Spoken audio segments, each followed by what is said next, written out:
sisi, na tulipokee kwa furaha kwa imani hilo neno lenye kutuletea wokovu. Karibu mpendwa msikilizaji na mfuatiliaji wa St. Gaspar Media katika kipindi cha tafakari ya Injili ya siku. Leo Jumatatu, juma la 6, kipindi cha kawaida mwaka A wa Kanisa. Masomo ya leo. Somo la kwanza linatoka katika waraka wa Mtume Yakobo sura ya 1 aya ya 1 hadi ya 11, na somo la Injili linatoka katika Injili ilivyoandikwa na Marko sura ya 8 aya ya 11 hadi ya 13. Karibu tusikilize Injili. Somo la Injili ilivyoandikwa na Marko. Walitokea Mafarisayo wakaanza kuhojiana na Yesu, wakitafuta kwake ishara itokayo mbinguni, wakimjaribu. Akaugua rohoni mwake akasema, mbona kizazi hiki chatafuta ishara? Amin nawaambieni, hakitapewa ishara kizazi hiki. Akawaacha, akapanda tena chomboni, akaenda zake hata ng'ambo. Neno la Bwana.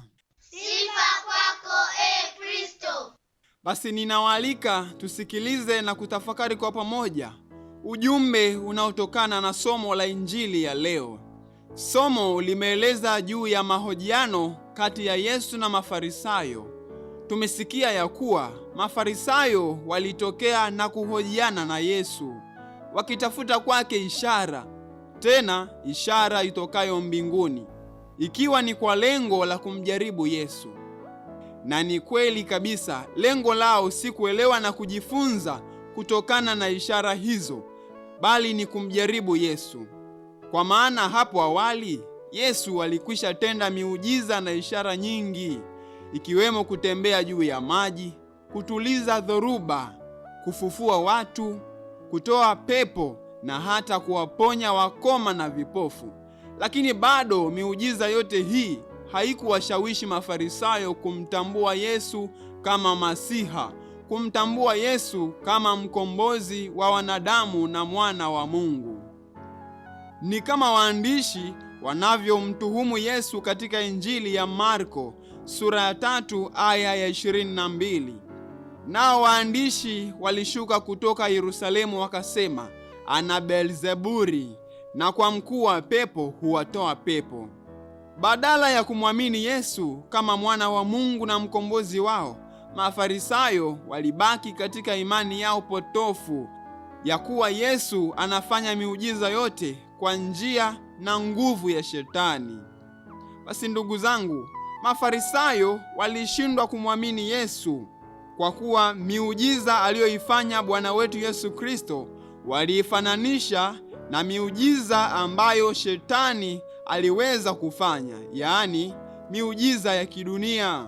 Na waliamini kabisa ni Mungu tu anayeweza kufanya miujiza na maajabu yatokayo mbinguni, wakimaanisha angani.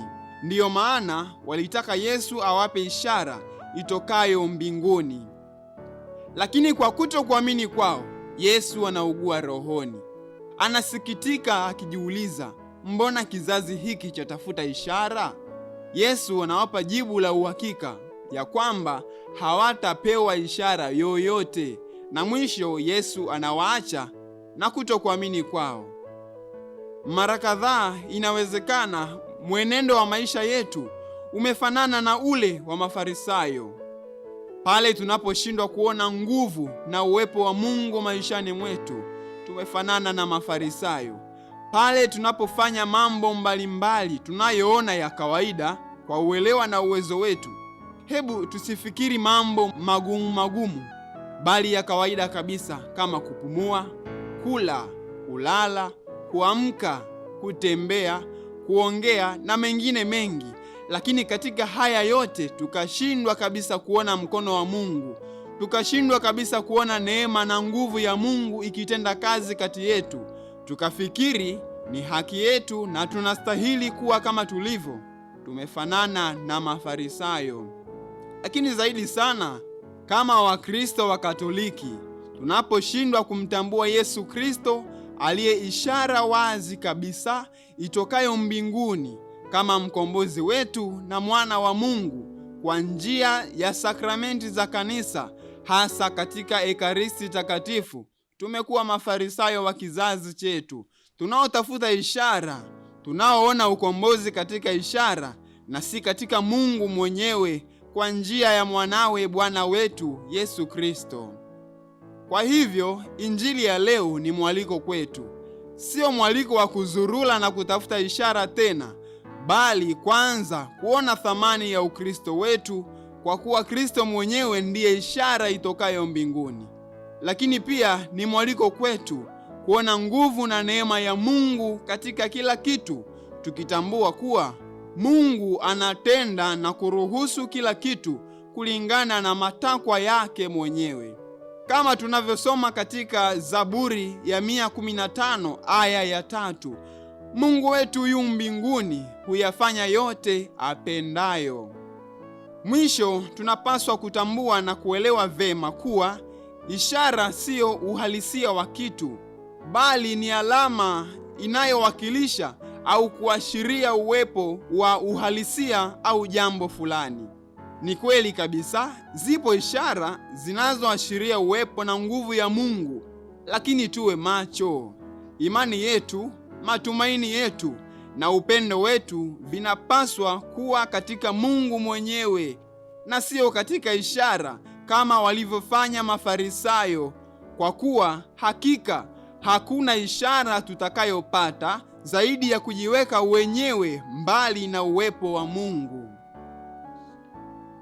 Ninakushukuru kwa kutafakari pamoja nami Injili ya leo. Niliyekuletea tafakari hii ni mimi Frateli Emmanuel Fortunatus Bwire wa shirika la wamisionari wa damu takatifu ya Yesu kutoka seminari kuu ya Mtakatifu Gaspari del Bufalo, Kola, Morogoro. Itukuzwe damu ya Kristo!